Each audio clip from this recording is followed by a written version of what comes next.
Well, another big item to watch for during tonight's State of the Union address is the president's position on Iran as negotiations over its nuclear program continue to drag on. The president insists he'll veto any bill from Congress demanding new sanctions. His exact words last year. Take a listen. Let me be clear. If this Congress sends me a new sanctions bill now that threatens to derail these talks, I will veto it. For the sake of our national security, we must give diplomacy a chance to succeed.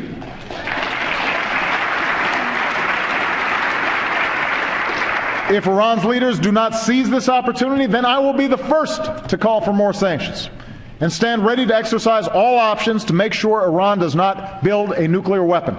More on that in a moment. Today, we learned that Iran just signed a new military agreement with Russia. Is our policy towards Iran working? Joe Cirincione is president of Plowshares Fund, and Frank Gaffney is a former CIA analyst and president of the Center for Security Policy. It's great to have you both. Joe, the president mentioned just in his press conference with David Cameron on Friday that he will again veto any legislation coming from Congress to the same end to try to make sure these nuclear talks continue to go well, according to his assessment. Why do you think we should stay the course?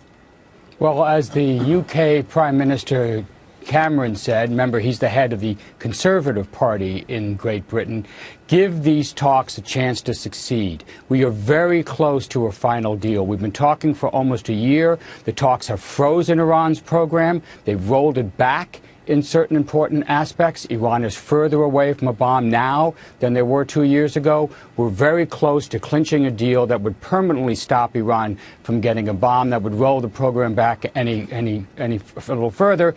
A new sanctions bill from Congress would kill these talks. That's what Cameron said. He begged the Republican senators not to pass this new bill, give the talks a chance to succeed. If the talks fail, there's plenty of time to put sanctions on them. Just so our viewers are clear on the sanctions legislation, and it's a large bill. It was supported by both Republicans and Democrats. The sanctions wouldn't go into effect immediately, Frank. It would go into effect if the talks did fail. It was the threat of more sanctions to come, essentially, is part of the legislation. You disagree with Joe, and you say we're not close to a deal, and that's one of the reasons why we have to change course. Why? Well, I disagree with everything Joe said, actually, not just that last point. The point that really needs to be focused on is we are no closer to ending Iran's nuclear ambitions than we were when this process began. In fact, I would argue we're further away from it, not least because the covert part of this program is continuing apace, and even the infrastructure for the overt part is being left in place for a breakout at their convenience. We, I think, have given this process plenty of time. The reality is, if we give it more time, it will be time for them to finish the job, and I fear that they're already very close to that as things stand now. President Obama is, in effect, enabling the Iranian nuclear weapons program, not stopping it, and I believe that Congress ought to put those sanctions on now. At the very least, they ought to make it clear they're coming back on right Joe, quick. let me ask you about what Frank just said, which is that there is additional work being done by the Iranians, just not on the parts that they agreed to as part of this interim deal, that they're working to procure equipment for their Iraq water reactor, for example, and that, yes, maybe they're agreeing to stopping certain parts of the program, but that's only the parts of the program that they have good technology so far, and that they're continuing to work on the other parts that they don't. Yeah, Jenna, the reason you have Frank and I on is that we completely disagree over this. So your viewers get to choose. And I would say Frank's completely wrong. There is no reputable expert that thinks Iran has gotten ahead on its nuclear program over the last year. It has not been able to put any new centrifuges in. It has not been able to enrich uranium up to 20%. It's reduced the stockpile of gas that it has. It's further away from the bomb that Prime Minister Netanyahu warned us was just a few weeks away 2 years ago. We have frozen this program.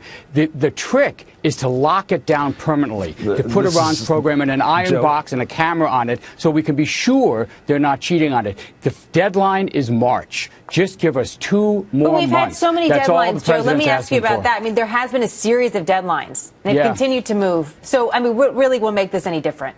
Could I get into this conversation? Go ahead, Joe. Look, yes, there will be endless deadlines. Hold on one second, Frank. Go ahead, Joe.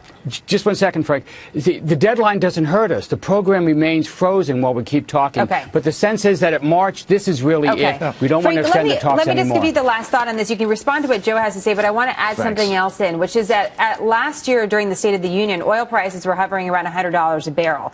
Iran's economy's really dependent upon oil. Now we see oil less than $50 a barrel. Some say that hurts more than sanctions. So at this point, does it make sense to continue with that legislation when you still have this other part of the economy that is potentially hurting Iran, as critics say, even more than what we could do? Look, Jenna, this is a regime that is at every turn threatening the destruction of this country. I don't think the American people are aware of how virulent their rhetoric and hostility is towards us all the time.